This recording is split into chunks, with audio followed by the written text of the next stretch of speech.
대부분의 사람들은 1등 하기를 좋아합니다. 첫째가 되기를 원하지요. 동메달보다는 은메달이 좋고 은메달보다는 금메달이 더 좋습니다. 첫째가 되기를 원하는 것입니다. 비행기를 타도 3등석인 이코노미석이 있고 2등석 비즈니스가 있고 1등석 퍼스트 클래스가 있습니다. 아마도 당신은 어느 자리에 앉아서 가고 싶습니까? 그러면 모두가 1등석에 앉아서 가고 싶어 할 것입니다. 이같이 우리들은 1등을 선호하는 사회에서 살아갑니다. 우리 사회에는 보이지 않는 순서가 있습니다. 보이지 않는 서열이 정해져 있다는 것입니다. 제가 강아지를 키우는 어떤 분에게 얘기를 들었는데요. 그 강아지들도 나름대로 다 서열을 정하고 있답니다. 그렇게 해가지고서 이 사람들이 여럿이 모이면 이 강아지들이 그냥 꼬리치고 왔다 갔다 하는 것 같지만 자기 나름대로 마음에 1등, 2등, 3등, 4등을 다 정한대요. 그래가지고 이 강아지가 1등 앞에 딱 앉아가지고서 꼬리를 흔들면서 그냥 막 뭐라고 얘기하면 yes sir 그러면서 알아듣는다는 얘기예요. 그만큼 우리 주변에는 1등, 권력, 또 첫째 이런 것들을 참 중요하게 여깁니다. 오늘 본문 말씀에 보면 첫째와 꼴찌에 관한 말씀들이 기록되어 있습니다. 포도원 품꾼의 이야기지요. 내용은 이렇게 시작합니다. 하늘나라는 자기 포도원에서 일할 일꾼을 고용하려고 이른 아침에 집을 나선 어떤 포도원 주인과 같다. 처음에 이 주인이 일꾼을 찾으러 갈 때에 어떤 사람을 선택했겠습니까? 일 잘할 수 있는 사람, 능력 있어 보이는 사람, 아주 건강하게 열심히 일할 수 있는 사람, 그런 능력 있는 사람을 제일 먼저 택했을 것입니다. 1등은요 아무나 하는 게 아니에요. 첫 번째로 선택받는다는 것은 절대로 아무나 하는 것이 아닙니다. 능력이 있는 사람, 다른 사람들보다 뭔가 뛰어난 것이 있는 사람, 이런 사람이 선택받고 첫째가 되고 1등의 자리에 차지하게 되는 것입니다. 그리고 나서 9시쯤 나가보니 사람들이 장터에 빈둥거리며 서 있었다. 그리고 12시와 오후 3시 계속해서 일꾼을 선택해서 포도원으로 들어가 일을 하게 합니다. 오후 5시쯤 주인이 나가보니 아직도 빈둥거리고 있는 사람들이 있어서 그들에게 왜 당신들은 온종일 이렇게 하는 일 없이 빈둥거리고 있어 하고 물었다. 그들이 그에게 대답하기를 아무도 우리에게 일을 시켜주지 않아서 이러고 있습니다.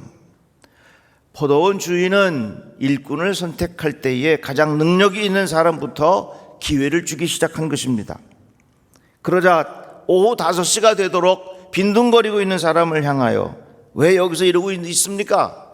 아무도 우리에게 일을 시켜주지 않아서 이러고 있습니다. 결국에는 그 오후 5시에도 그 사람을 포도원으로 불러서 함께 일을 하게 되는 거지요. 그런데 그 포도원 안에는 분명한 서열이 있는 것입니다. 새벽 6시부터 일한 사람 가장 고참이고 능력 있는 사람이고 첫째요 1등 사람입니다. 그러나 오후 5시에 와서 일을 시작한 사람은 가장 말단이요 마지막이요 꼴찌 뒤처지는 사람이라고 하는 것입니다. 그런데 모든 일이 다 마무리되고 저녁 6시가 되었을 때에 주인이 임금을 나눠주기 시작합니다. 가장 늦게 온 사람에게 한 데나리온 하루의 일당입니다. 그렇게 줍니다. 그러니 맨 처음에 온 사람은 은근히 좀 더 받으려니 하고 그렇게 생각하고 있었습니다. 그러나 주인은 똑같이 한 데나리온씩 전해 줍니다. 5시에 온 사람은 정말 감사하고 나 같은 사람에게도 이러한 기회를 준 것에 대하여 감사한 마음이 가득했습니다. 그러나 새벽 6시부터 온 사람은 불평스럽고 주인이 원망스럽게 느껴졌습니다. 그리고 이 비유의 말씀은 이렇게 마무리가 되지요. 이와 같이 나중된 자로서 먼저 되고 먼저 된 자로서 나중되더라. 이 말씀을 새번역은 이렇게 번역했더라고요. 이와 같이 꼴찌들이 첫째가 되고 첫째들이 꼴찌가 될 것이다. 꼴찌가 첫째가 되고 첫째가 꼴찌가 될 것이다. 이 말씀을 통해서 우리에게 깨닫는 진리가 있습니다. 우리의 인생은 내가 능력이 있고 사람들에게 인정받으면 1등이 될 수 있습니다. 첫째가 될 수 있습니다. 그러나 우리의 인생 살아가는 과정 속에서 우리의 인생은 그 첫째가 꼴찌가 될 수 있다는 얘기예요. 그러나 반대로 내가 사람들에게 뒤처지고 사람들에게 버림받고 소외받는 꼴찌가 되었다 할지라도 얼마든지 우리의 인생은 첫째로 올라설 수 있다고 하는 것입니다. 그러나 분명한 것은 여러분들의 인생의 마무리가 좋기를 주님의 이름으로 축복합니다. 처음에는 1등으로 막 달려가다가 가면 갈수록 뒤쳐져. 그래서 우리 인생의 마무리를 꼴찌로 끝낸다면 그 얼마나 안타깝겠습니까? 그러나 내 처음 시작이 꼴찌 같아. 사람들에게 인정받지 못해. 뒤쳐져 있어. 그런데 세월이 지나면 지날수록 내 인생이 점점 빛처럼 빛이 나. 점점 내 인생이 꼴찌에서 첫째로 되어가는 것 같은 느낌을 받을 때 우리 인생이 얼마나 기쁘고 좋겠습니까? 운동 경기도 그래요. 처음에 시작할 때에 이겼어. 그런데 나중에 지면 참 속상합니다. 그러나 지고 있다가 점점 만회해서 이기면 그것만큼 통쾌한 것도 없는 것입니다. 그런데 우리가 이 말씀을 통해서 깨닫게 되는 것은 어떻게, 왜 우리들의 인생이 첫째가 꼴찌가 될 수 있겠는가? 능력주의라는 말이 있어요. 능력주의. 이 말은 뭐냐면 내 능력으로 1등이 될 수 있다고 하는 말이에요. 이건 맞는 말입니다. 그러나 내가 1등이 되고 내가 능력이 있고 내가 자신하고 교만하고 자만하고 내 공로를 자꾸 앞세우면 그 인생은요 점점 나락으로 떨어지게 돼 있어.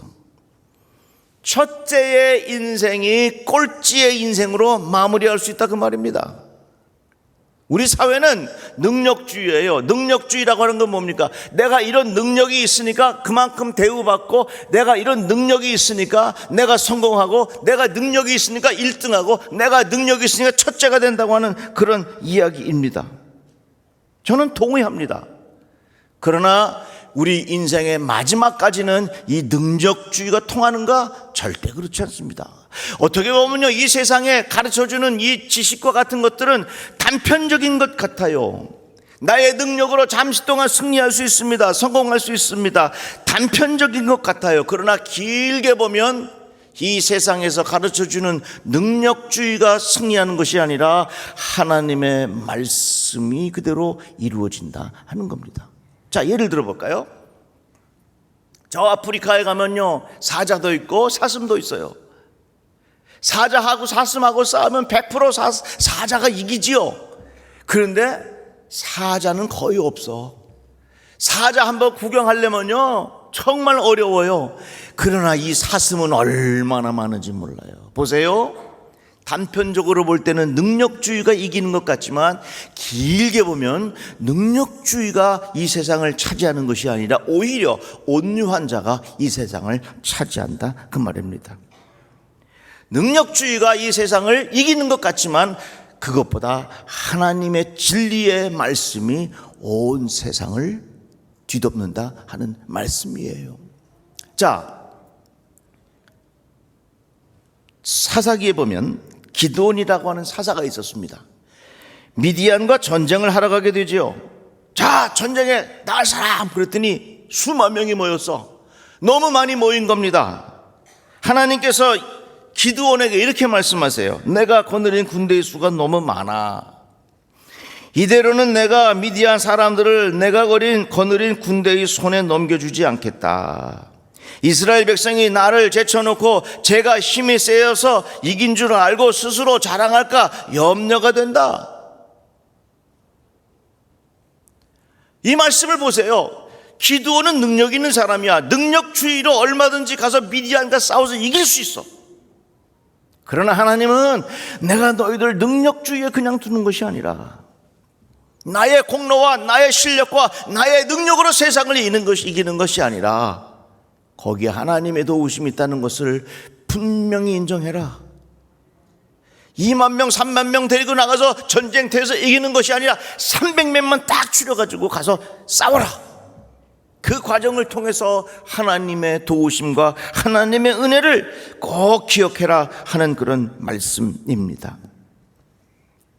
자신의 능력 때문에 성공하고 자신의 능력 때문에 첫째가 되고 자신의 능력 때문에 1등이 되었다고 자신의 공로를 앞세우는 순간 그것은 꼴찌로 가는 길이라는 사실을 기억해야 할 것입니다.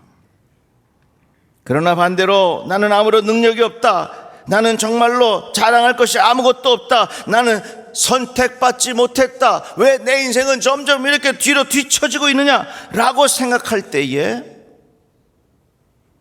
하나님께서 나에게 기회를 주시고 하나님께서 나를 도와주시고 하나님께서 나를 붙잡아 주셨다고 하는 신앙의 고백이 있는 사람은 꼴찌로 시작하지만 첫째의 인생으로 바뀌는 거예요. 자, 오바마 대통령이 대통령 선거 때에 만났던 후보가 미트 롬니라고 하는 공화당 주지사 출신의 사람입니다. 물론 오바마 대통령이 이겼어요. 그런데 이 롬니 주지사가 이렇게 유명한 말을 남깁니다. 우리가 사는 사회, 자격사회다. 자격사회에서 기회사회로 바꿔야 한다. 이런 말입니다. 자격사회라는 말은 뭐냐? 내가 이런 과거에 이런 일들을 이루어 놓았고 나는 이런 성과가 있고 나는 이런 능력이 있고 나는 이런 자격이 있는 사람이기 때문에 나는 이를 감당할 수 있다라고 하는 스스로 자기 자신의 능력과 자기 자신의 자격을 앞세우는 사회, 이게 자격사회야. 그런데 우리 사회는 자격사회가 아니라 기회사회가 되어야 된다. 그 기회사회라는 건 뭐냐? 나 같은 사람에게 이런 소중한 기회가 주어졌으니 내가 오늘도 성실하게 최선을 다해서 나의 일을 잘 감당하겠다, 이런 마음의 생각을 갖고서 살아가는 사람들, 이런 사람들이 모인 사회를 무슨 사회라고 부르냐? 기회사회라 이렇게 부르는 거예요. 정신적으로 건강한 사회가 되려면 자격사회에서 기회사회로 바뀌어야 된다는 이야기입니다. 자, 보세요. 새벽 6시부터 와서 일한 사람은 철저히 자격사회에 사는 사람이에요. 나는 자격이 있어서, 나는 능력이 있어서 주인께서 나를 새벽 6시부터 불러서 얼마나 내가 많은 일을 했느냐, 나는 적어도 이런 자격이 있는 사람이다. 그러나 저녁 5시 와서 일을 시작한 사람은 나는 정말로 아무것도 할 수 없는 사람이었는데 주인이 나를 불러서 나에게 이런 소중한 기회를 주었으니 내가 성실하게 최선을 다해서 나의 맡겨진 일을 감사함으로 잘해야지, 이런 생각을 가지고 살아가는 사람들, 이걸 기회사회라고 부르는 거예요. 여러분, 우리 사회가 더욱 건강해지고 우리의 정신적인 문화가 정말로 똑바로 되려고 한다면 우리는 나의 능력을 과대평가하고 나의 능력을 자랑하고 나의 성과를 사람들에게 소문내는 그런 자격사회에서부터 나 같은 사람에게 이런 소중한 기회가 주어졌으니 내가 정말로 감사합니다. 나 같은 사람에게 이런 소중한 기회가 주어졌으니 내가 최선을 다해서 잘하겠습니다 하는 그런 마음의 자세를 가지고 살아가는 사람들은 꼴찌에 있다 할지라도 그 인생을 하나님께서 첫째로 만들어 주신다, 그 말입니다. 세계적인 권위 있는 피아노 콩쿠르 대회에서 임윤찬이라고 하는 음악가가 우승을 했습니다. 18살이래요. 18살. 저보다 한참 적어요. 그런데 그 큰 대회에서 우승을 했어. 기자회견에 나와서 이 임윤찬 군이 이렇게 말합니다. 앞으로 어떻게 할 겁니까? 이렇게 물으니까 저는 지금 달라진 게 아무것도 없습니다. 콩쿠르에서 우승했다고 해서 내 실력이 더 늘은 거 아닙니다. 저는 계속해서 더욱 연습 열심히 하겠습니다.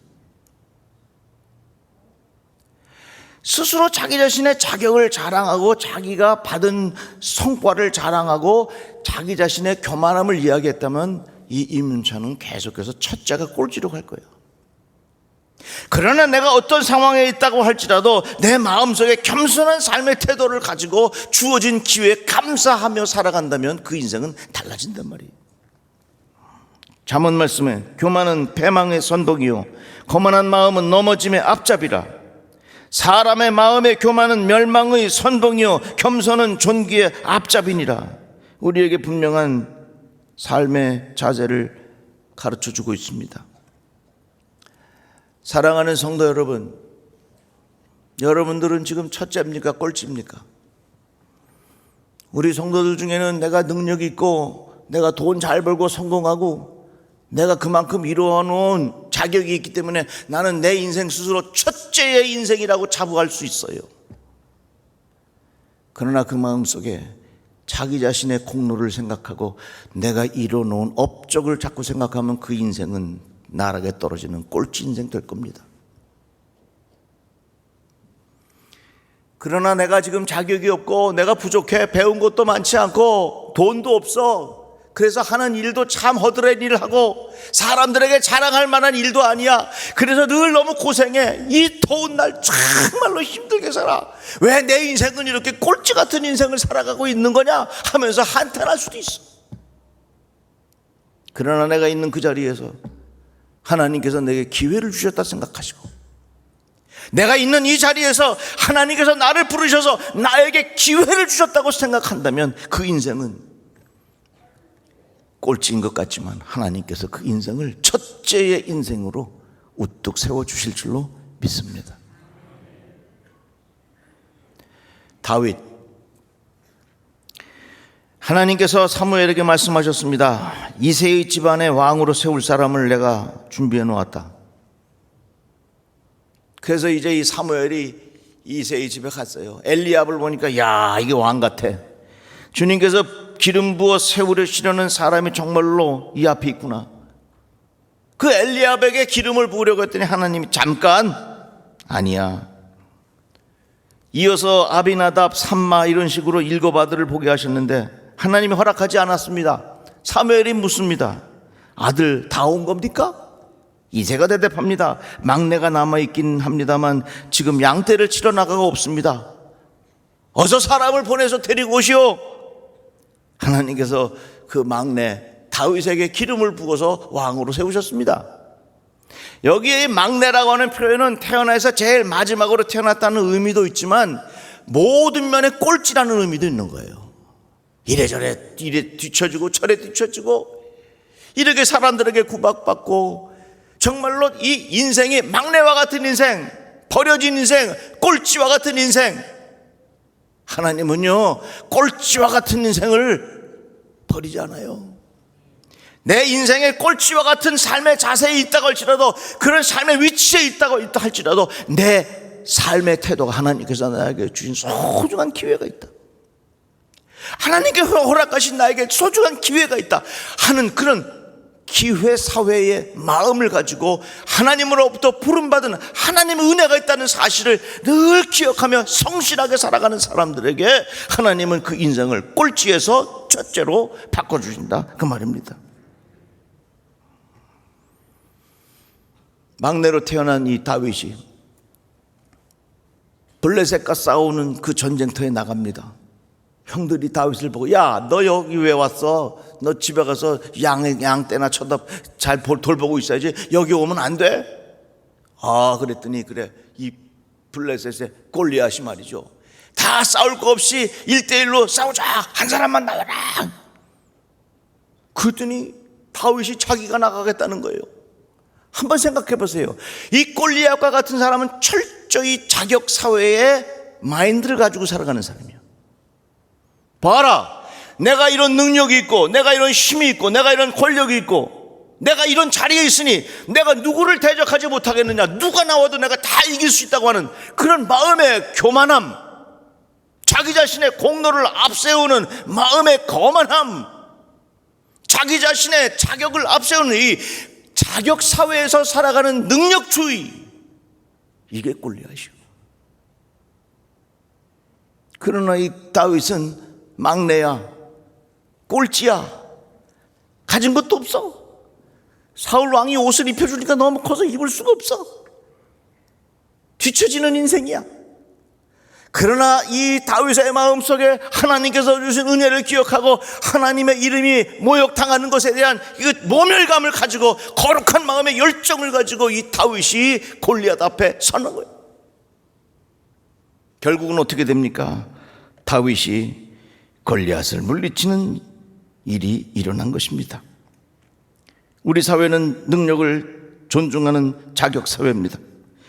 그러나 분명한 것은 자기 자신의 공로를 자랑하고 그것으로 인하여 교만해지면 첫째가 꼴찌가 되는 지름길입니다.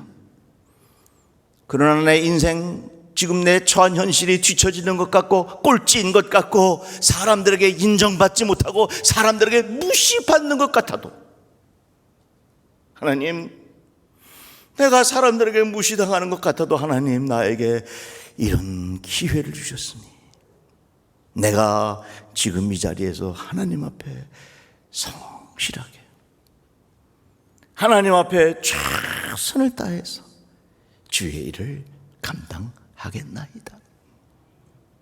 이런 마음의 자세를 가지고 살아가면 하나님께서 그 사람을 꼴찌에서 첫째로 우뚝 서게 하여 주실 줄로 믿습니다.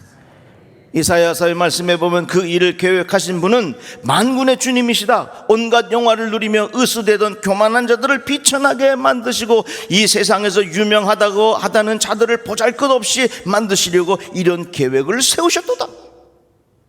여러분, 누가 알아주지 않아도 괜찮습니다. 힘이 없어도 괜찮습니다. 아파도 괜찮습니다. 은퇴해서 나는 더 이상 아무런 능력이 없다 생각해도 괜찮습니다. 스스로 꼴찌라고 생각해도 좋습니다. 그러나 내게 주신 이 자리에서, 내게 맡겨진 이 자리에서 하나님께서 주신 소중한 기회가 있다는 사실을 기억하고 하나님이 기뻐하시는 일인가 무엇인가를 생각하면서 내게 맡겨진 일을 성실하게 감당하면 하나님께서 우리의 인생을 꼴찌에서 첫째로 그 자리를 옮겨 세워 주실 줄로 믿습니다. 그래서 여러분들의 인생의 마무리가 예수 그리스도의 이름으로 복된 인생 되시기를 주님의 이름으로 축복합니다. 기도합시다. 하나님, 감사합니다. 주의 말씀을 들었습니다. 늘 우리의 마음속에 하나님의 은혜에 감사하며 살아가는 삶의 태도가 있게 하여 주시옵소서. 예수님의 이름으로 기도합니다. 아멘.